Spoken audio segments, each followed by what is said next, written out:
अल्हम्दुलिल्लाहिल्लज़ी हदाना लिहाज़ा वमा कुन्ना लिनहतदिया लौला अन्नल हदाना लक़द जाअत रसूल रब्बना बिल हक़ वस्सलातु वस्सलामु अला फुतहियात वल इकराम अला सय्यदे असल महफिल वजूद साहिबे लिवाल हम्द वल मकाम अल महमूद खातमिल लिमा सबक़ वल फातिह लिमन वलक़ अल मुहलिल हक़ बिल हक़ बिल कासिम मुहम्मद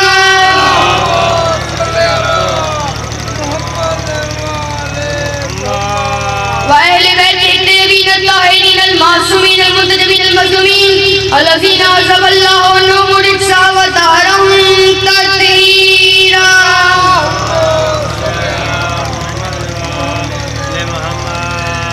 ला सय्यमा बक़ियतुल्लाहिल मुंतज़र इमाम ज़मानिना हाज़ा रूही व अरवाहुल आलमीन लिदुराब मक़दामिल फ़िदा अजलल्लाहु तआला फ़रजहु शरीफ व लानतुल्लाहि मख़रजहु शरीफ व लानतुल्लाहि दाइमन बाक़ियन अला अदाइहिम व गासिबि हुक़ूक़िहिम व मुनकरि फ़ज़ाइलिहिम व मसाइबिहिम व विलायतिहिम अजमाईन सुम्मा सलातो वस्सलामु अला मख़दूमतिनल इंसान मासूमतिनल कुरान अस्सदीक़तुल मुबारका अर्राज़ियतुल मर्ज़िया आलिमतो गैर मुअल्लिमा व बल्कीसे हुज्रतो तक़दीसल जलाल व आसियतो तकमील वल कमाल व मरियमल कुबरा व सबील बाबे कबूल व शमाए मजलिसते रसूल उम्मुल किताब उम्मुल कुरान उम्मुल अनवार उम्मुल मासूमीन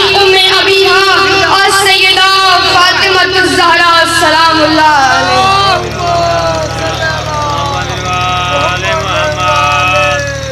अम्मा बाद क़ाल अल्लाहु तबारक व तआला फी किताबिल मुबीन बिस्मिल्लाहिर रहमानिर रहीम व इन्नहु लक़स्मुल्लाहु तआलमुना अज़ीम इन्नहु लक़ुरानुल करीम फी किताबिल मकनून ला यमस्सुहु इल्लल मुतहहरून। सलावत पढ़ें बाबा से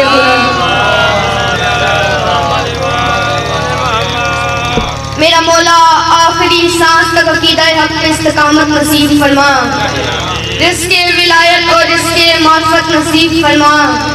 या अल्लाह मौत की आखिरी हिचकी हो ज़ुबान पर विर्दे अलीउल वलीउल्लाह नसीब फरमा, कब्र की पहली रात हो ज़ियारते अमीर नसीब फरमा। बीबी पाक की नालैन से लिपटे हुए नूर के ज़र्रों का तसद्दुक़ है कि कातिबे तकदीर ने हम जैसे बेहैसियत लोगों को करबला से निस्बत दे के बाहैसियत बनाया।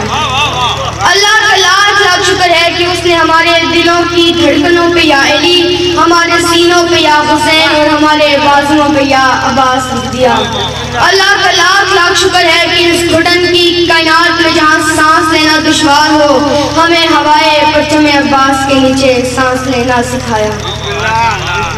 मुझे एक माँ और एक बेटी का तस्करा करना है। मैं बेटी का तस्करा करते करते जिक्र को उस मेराज पे ले जाऊंगा जहाँ माँ का तस्करा करना मुमकिन हो जाए।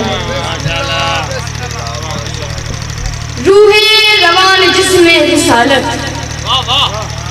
रूहे रवान जिस्मे रिसालत, ज़ीनते तराज़े हुजरा इफ़त, शमए हरीमे कौसे कफ़ील, ज़मानते नस्ले मुहम्मदी, मादरे मसीहाने जहां, मुसद्दिक़े सिद्क़ो सफ़ा, नय्यरे बुर्जे शरफ़, वजाए वजूदे अजरे रिसालत, काबाए कौसैन दीने खुदा यानी ज़ैनबे कुबरा।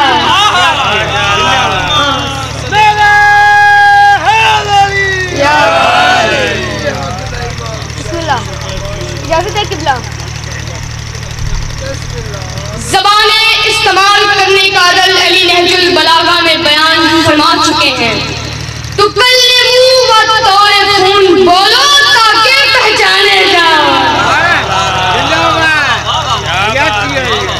इब्लागो नशरियातो करबला के मुहकम तरीन जरिए का नाम ज़ैनबे आलिया है। किसे कहते हैं ज़ैनब? जिससे मशवरा करके भी इमामत की शान में फर्क ना आता हो उसे ज़ैनब कहते हैं।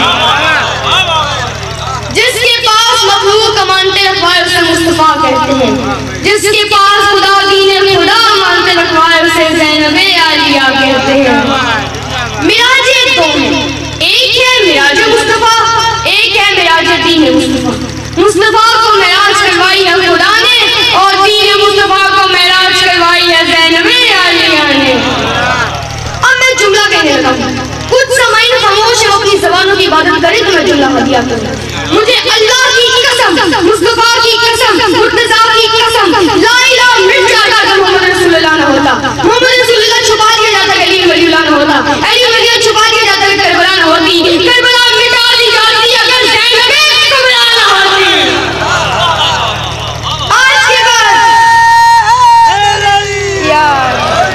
आज के बाद जो भी ला इलाहा पढ़े वो मोहम्मद रसूलुल्लाह का शुक्रिया अदा करे, जो मोहम्मद रसूलुल्लाह पढ़े वो अली वलीउल्लाह का शुक्रिया अदा करे, और जो अली वलीउल्लाह पढ़े वो हुसैन इब्न अली का शुक्रिया अदा करे, और जो हाथ में जंजीर लेकर या हुसैन करे वो ज़ैनबे कुबरा का शुक्रिया अदा करे।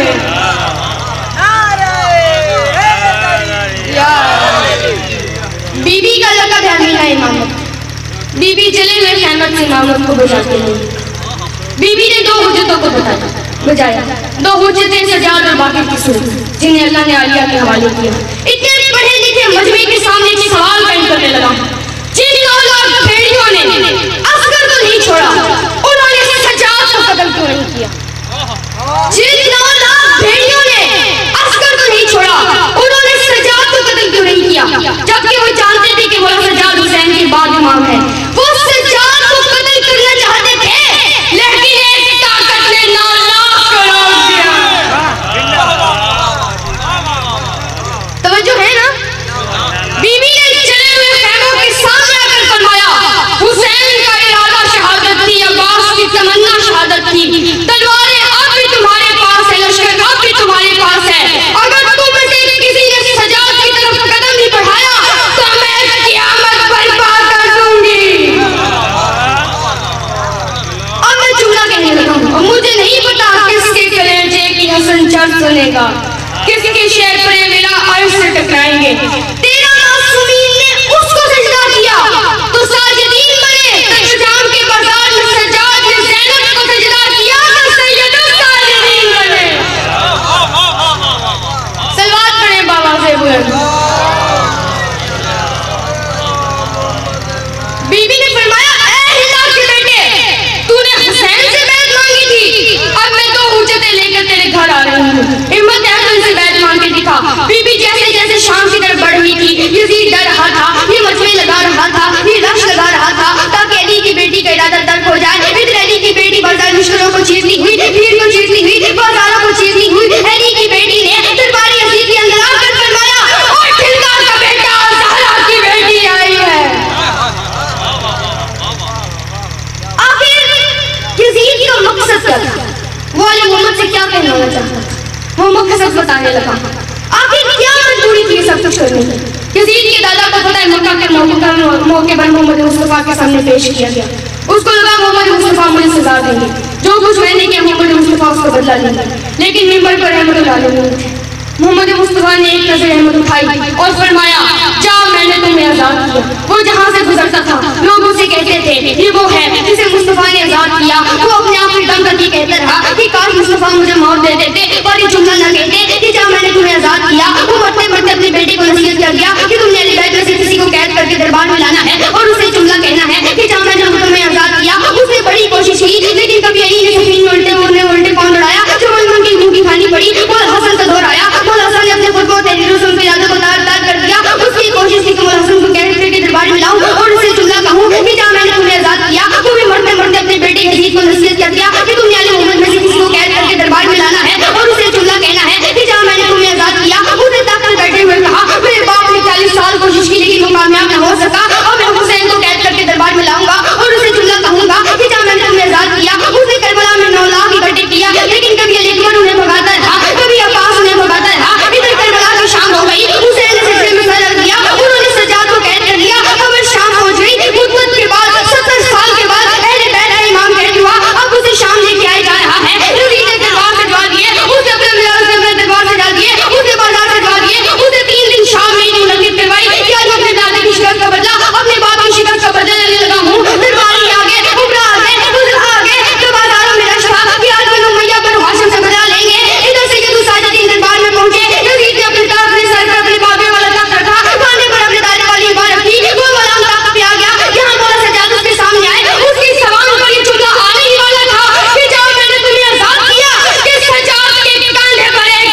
यजीद के चेहरे पर मौत की सर्दी आई।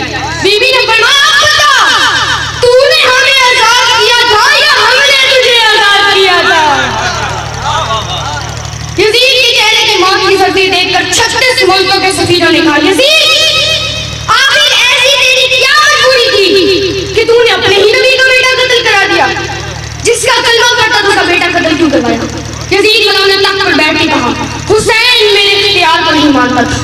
इधर इख्तियार को लौटाना देकर कड़ियों में से कुरान की आयत उठ के यूं ज़ैनब आलिया ने मुखातिब होकर कहा, यजीद मैं तुझसे कुछ कहना चाहती हूँ, लेकिन तेरे दरबार में रोशनदान है, इनमें से हवा का शोर आ रहा है, थोड़ी देर की हवा लो।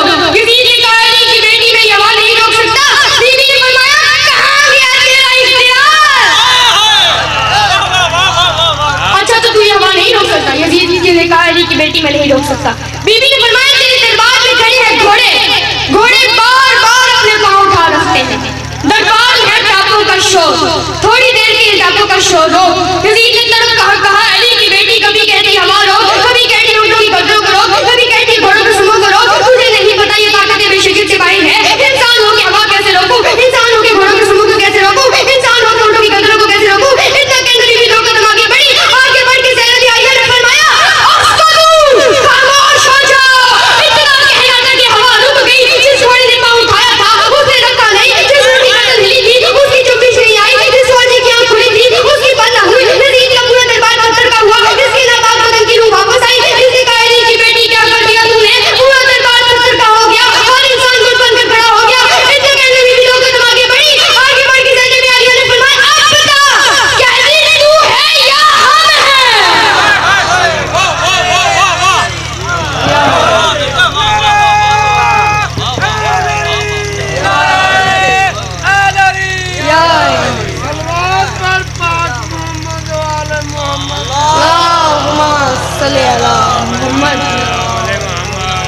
हमारे इज़्म के बगैर तू सांस नहीं ले सकता, तेरी दरबार में हरकत नहीं हो सकती। इतना कहकर बीबी ने हाथ का इशारा किया, दरबार के कोने से दरबार का मुअज्जिन उठा। यजीद ने मुअज्जिन को इशारादान देने का इशारा किया।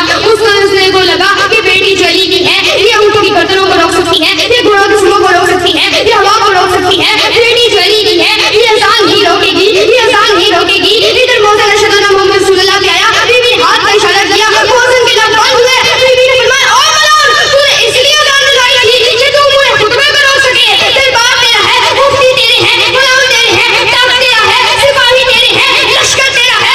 अगर तुझ में इतनी हिम्मत है तो मुअज्जिन से कह कि अज़ान से मेरी नानी का नाम निकाल के तेरी नानी का नाम ले। यजीद ने तड़प कर कहा, अली की बेटी में नहीं रोक सकता, नहीं ले सकता। बीबी ने फरमाया, तो फिर मान ला, हम दरूद वाले हैं, तू लानत वाला है।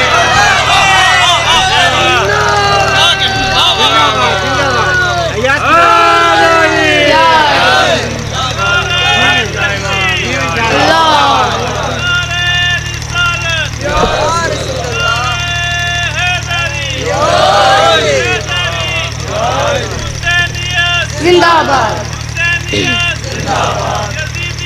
मुर्दाबाद।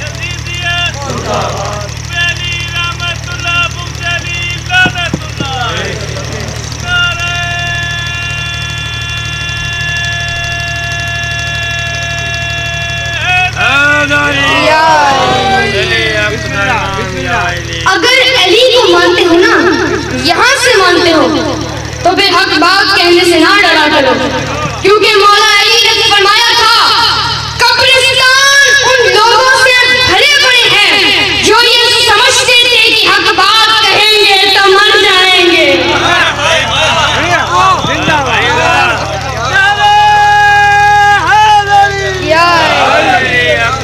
मर तो जाना ही है, क्यों ना अली का होकर मरकर ही जिया जाए। यही सवाल जामे मीसम ने मौला अली से पूछा था, मौला मुझे सूली पे क्यों चढ़ाया जाएगा? मौला ने फरमाया, मीसम क्योंकि तुम्हारी सीरत में अली की विलायत नजर आती है।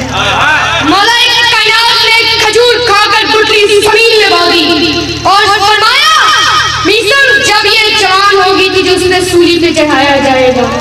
मीसम रोज काबे की तरह इसका तवाफ करता और पानी देकर कहता, तू कब जवान होगी, मुझे तुझ पे विलायत अली अली का झूला झूला। खजूर जवान हो गई, इब्ने ज़ियाद का दौर आ गया, अली काशी जंजीरों में आ गया। इब्ने ज़ियाद की आवाज देकर कहा छोड़ दे अली को। मिर्ज़ा बिन तमाम ने फरमाया क्यों? इब्ने ज़ियाद ने कहा मैं तुझे जिंदा छोड़ दूंगा। मिर्ज़ा बिन तमाम ने फरमाया अरे उस जिंदगी में लानत किसने, अली नहीं है।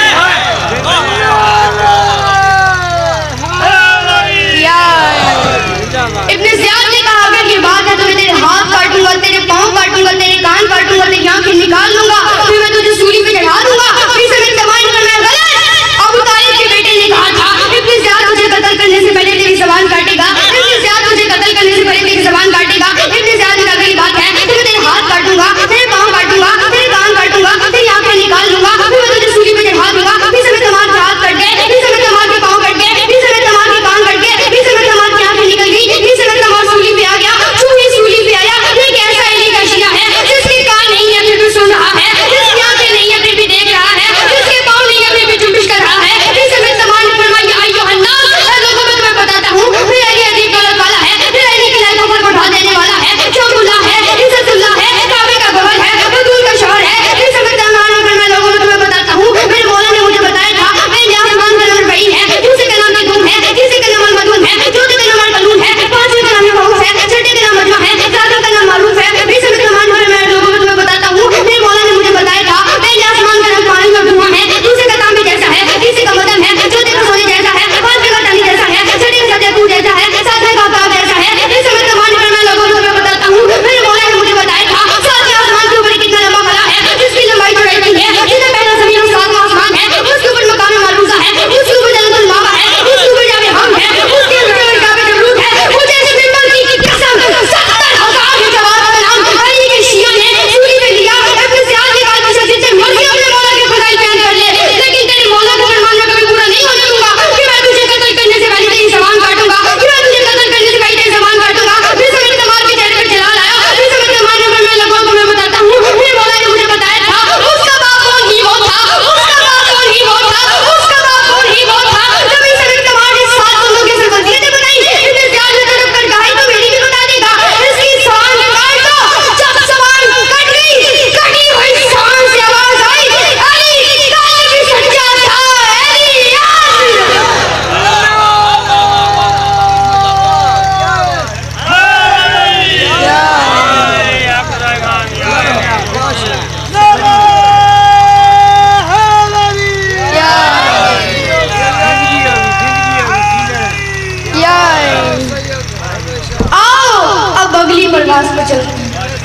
मैंने आपके सामने एक कुरान मजीद फुरकान हमीद की आयत को तिलावत करने का शर्फ हासिल किया, जिसमें खुदावंद करीम इरशाद फरमा रहा है फला उक़सिमु बिमवाक़िअन नजूम, मैं नहीं कसम खा रहा और ना मुझे कसम खाने की जरूरत है, लेकिन मैं कसम खा रहा हूँ उस जगह की जहाँ एक नहीं कई सितारे सजदे में उतरते हैं।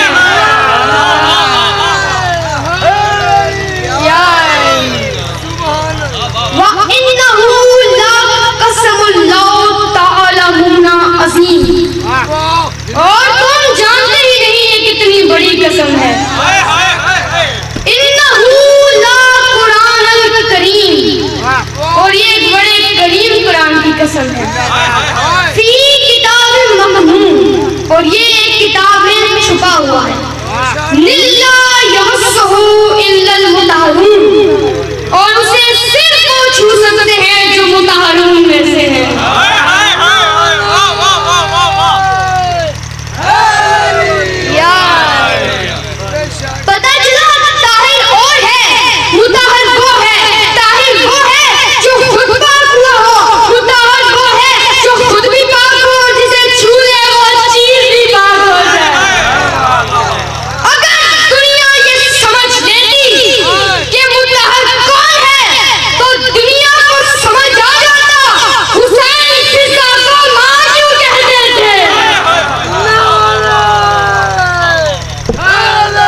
सीखो। मैंने कहा अल्लाह, कुरान में तूने सिरातुल मुस्तकीम की कसम खाई है, वल्लैल की कसम खाई है, वशम्स वज़ुहा की कसम खाई है, इन्ना अनज़लनाहुल कौसर की कसम खाई है। अब आगे तो ये नहीं क्यों ना नाम कसम, अगर मैं बिस्मिल्लाह में अली का जिक्र करूं तो बिस्मिल्लाह भी बात हो जाए, वशम्स वज़ुहा के अगर मोहम्मद के वजूद की कसम कहूं तो वो भी बात हो जाए, अगर तीन वज़े टूटे के हसन व हुसैन की कसम कहूं तो वो भी बात हो जाए। मैंने कहा अल्लाह, जब तू हमेशा पाक चीज की कसम खाता है तो दुल्दुल के सुमों को देखकर क्यों फरमाया था कल आते आते सब हैवान मोरी आते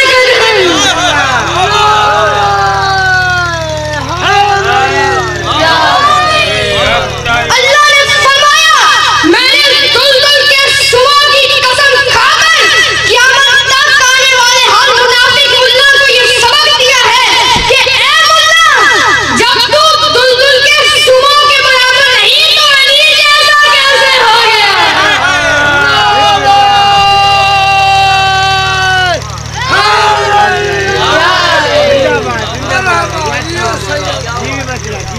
आओ अब मिलकर ढूंढते हैं वो ऐसा कौन सा कुरान है जिसे सिर्फ मुताहरून छू सकते हैं। 20 जमानी मलाइकतुल अर्श की चादरें कुंतों कंज़ुल मख्फिया में या अय्युहल मुदस्सिर बन के लैलतुल क़द्र ने अपने आप को ज़ाहिर किया।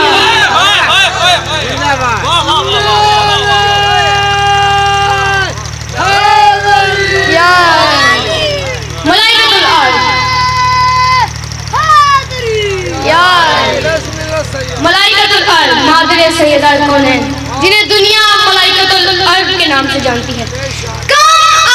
कम उन्हें मलाइकतुल अर्श कहा जाए तो उनकी अज़मत का हक अदा होना शुरू होगा।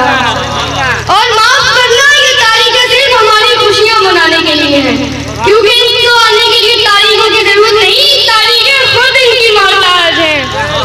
क्योंकि जमानी उस्तानी आता है चांद से, चांद रोशनी लेता है सूरज से, और सूरज तब तक नहीं निकलता जब तक बिलाल ज़हरा की चौखट पे सजदा ना करे।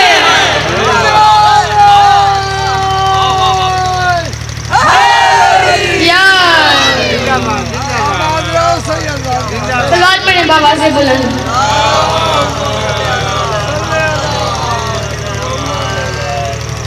जब नज़ूल हुआ सैयदा का, 4 बीबियां मुबारक होती हैं।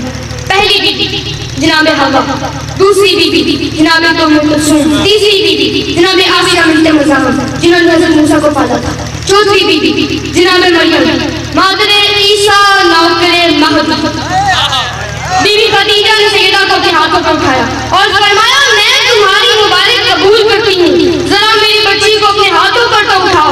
जनाब हवा 2 कदम पीछे हटी और फरमाया ना बीबी ना, इन हाथों ने शीश को उठाया है, हम इन हाथों से सैयदा को नहीं उठा सकते। आयतें भूल तो नहीं गई। लिल्ला यमस्सुहु इल्लल मुताहरून, और इसे वो छू सकते हैं जो मुताहरून में से हैं। जनाब उम्मे कुलसूम 2 कदम पीछे हटी और फरमाया ना बीबी ना, इन हाथों ने मूसा को उठाया है, हम इन हाथों से सैयदा को नहीं उठा सकते। दोनों बीबियां पीछे हट गई और फरमाया बीबी ये हाथ नबी उठाने वाले हैं, नबी बनाने वाले नहीं।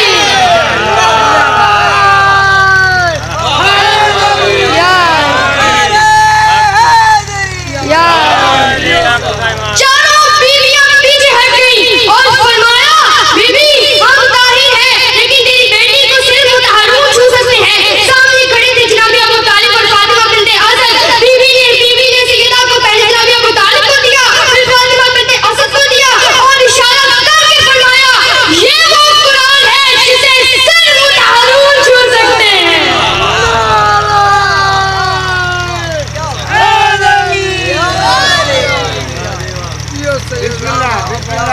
ये वो कुरान है जिसे सिर्फ मुताहरून छू सकते हैं।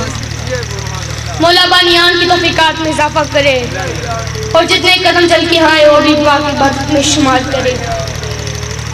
लाख दरियाए के बहा दिए जाएं, जब तक चारों सुना बहे आंखों में नमी न उतरे, तब तक शाम से आने वाली मखदूमा राजी नहीं होती। किबला मीर अनीस ने फरमाया था जालिम ने किया जुल्म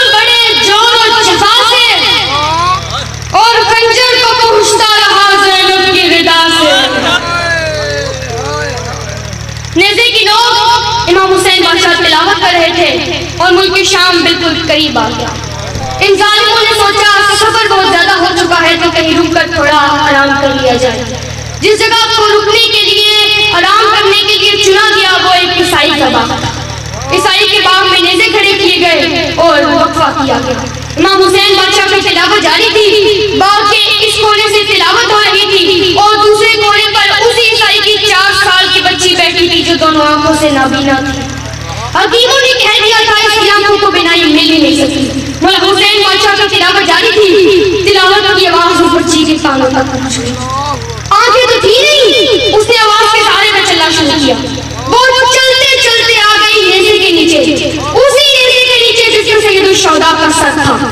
वो महक थी, ईसाई की बेटी महक थी। उस तिलावत की आवाज में चेहरे का रुकूबत था, वो सिर्फ सुन रही थी। तारीख कहती है कि कटी हुई गर्दन में से खूने शिफा का एक कतरा उस बच्ची की आंख में चला गया। तारीख कहती है कि उसने अपनी आंखों को मरा, उसकी दोनों आंखों को बिनाई मिल गई। उस बच्ची ने अजीब मंजर देखा। जिस्म नहीं है, फकत सर है, नेज़े की नोक और तिलावत कर रहे हैं कि उसने नीचे देखा कि उस नेज़े के बिल्कुल साथ ही चंद बीवियां घुटनों पे सर रख के रो रही थी। उसने नेज़े से तवज्जो हटाई, उन बीवियों के पास आ गई। उसने उनको रो के मिला के कहा, आप रोती क्यों हैं? आप रो क्यों नहीं हैं? अगर आपको कोई परेशानी है तो आप इसे क्यों नहीं बताती? अगर आपको कोई गम है, अगर आपको कोई तकलीफ है तो आप इस नेज़ा सवाल को क्यों नहीं बताती? तारीख कहती है कि उस शरीफा बीवी ने उस बच्ची का जवाब नहीं दिया। उन बीवियों की ओर में से एक बच्ची बरामद हुई। उसने कहा, आमिना हम तुझे जानते हैं, तू ये कुछ ना कहे, ये बड़ी मजलूम है क्योंकि जिस करीम ने तुझे आंखें दी है ना ये उसकी बहन है, जिसने तुझे आंखें दी है ना ये उसकी बहन है। और हमने मुसामना ने अपनी हमसे 4 साल की बच्ची का जवाब नहीं दिया। उसे देखती गई, देखती गई, देखती गई, देखती गई। वो देखते देखते उन्हीं कदमों से वापस पलटी और आ गई नेज़े के नीचे और दोनों हाथ बांध के कहती है, ऐ मदरुल अजाइब, मेरी समझ में तो तू ही नहीं आता। गैर की बच्चियों को आंखें देता है, अपनी बेटी के कान जख्मी। गैर की बेटियों को आंखें देता है, अपनी बेटी के कान जख्मी। अज़ादारों, दुनिया जानती ही नहीं कि कितनी जख्मी थी हुसैन की बेटी, कैसे उतरे थे हुसैन की बेटी के दूर। सैयदों की इजाजत लेकर जुमला पढ़ने लगा। सकीना बाबा की लाश वापस आ रही थी। शिमर मलाम कहता है, मैंने अंधेरे में 2 मोती चमकते देखे। मैंने आगे करीब जाकर देखा तो वो सकीना के, हुसैन की बेटी सकीना के दूध थे। शिमर मलाम कहता है, मैंने पीछे देखा कुछ और सिपाही आ रहे थे। मेरे दिल में ख्याल आया कि मेरे से पहले वो ना लूट ले। शिमर मलाम कहता है, मैंने बहुत जल्दी की, मैंने सकीना के गलों में उंगलियां डाली और एक झटके से दूध खींच लिए। सकीना का चेहरा खून से तर हो गया। उसने अपने कानों में हाथ रखे और रोकर कहा, सच्चा गाजी, ये वही कान है ना जिन्हें मेरे बाबा चूमा करते थे? ये वही कान है ना जिनमें मेरी फूफी ने बड़े प्यार से दूध डाले थे? अज़ादारों, यही तो वजह थी। शाम का दरबार था, यजीद की बेटी आ गई। उसे एक बच्ची को देखा जिसके कान जख्मी। उसने पास आके सलाम किया और बीबी सकीना ने उसके कानों में दूध देखे और फरमाई